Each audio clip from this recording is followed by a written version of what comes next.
আমরা এসে পৌঁছেছি কামাখ্যা মায়ের ভৈরব দর্শন করতে, উমানন্দ আইল্যান্ড। জয় মহাকাল, হর হর হর হর হর হর। আমরা উমানন্দ চলেছি ক্রুজে করে। ফেরিঘাটটা দারুণ, এটাকে বলছে গেটওয়ে অফ গুয়াহাটি।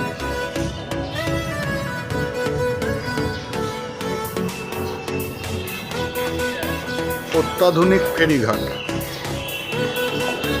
আমাদের কলকাতার ফেরিঘাটগুলো যদি এরকম হতো। এটা ব্রহ্মপুত্র।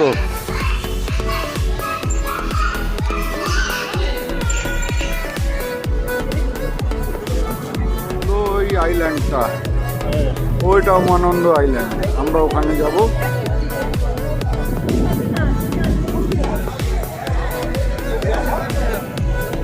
জেটিটা সত্যি অসাধারণ জেটি, ওয়ার্ল্ড ক্লাস লেভেলের জেটি।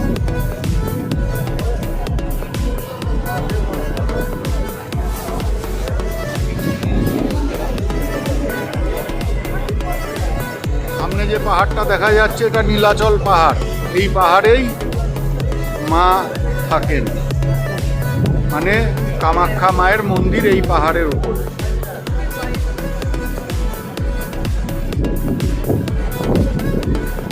মায়ের ভৈরবের বাড়ি এইটা। উমানন্দ হচ্ছে একটা আইল্যান্ড, এখানে মায়ের ভৈরব শিবের বাসস্থান।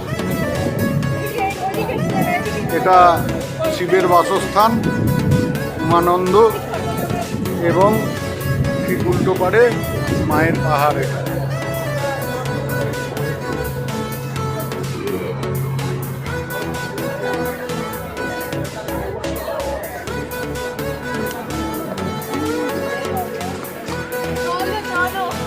হাঁপিয়ে গেছি।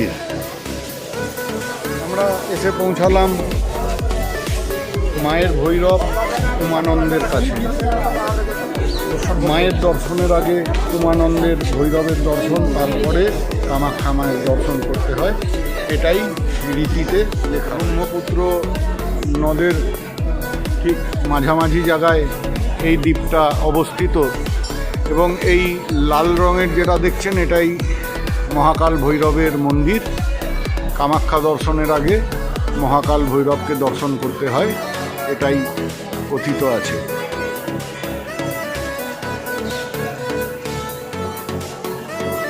আসার জন্য রোপওয়ের ব্যবস্থা রয়েছে। এখানে আসার জন্য রোপওয়ের ব্যবস্থা আছে, এবং ফেরি সার্ভিস ক্রুজের মাধ্যমে আসতে পারেন। এই যে ক্রুজ ছাড়ছে, ক্রুজে যদি আপনারা আসেন 100 টাকা টিকিট পড়বে, আর রোপওয়ে করে আসলে 300 টাকা আপ ডাউন।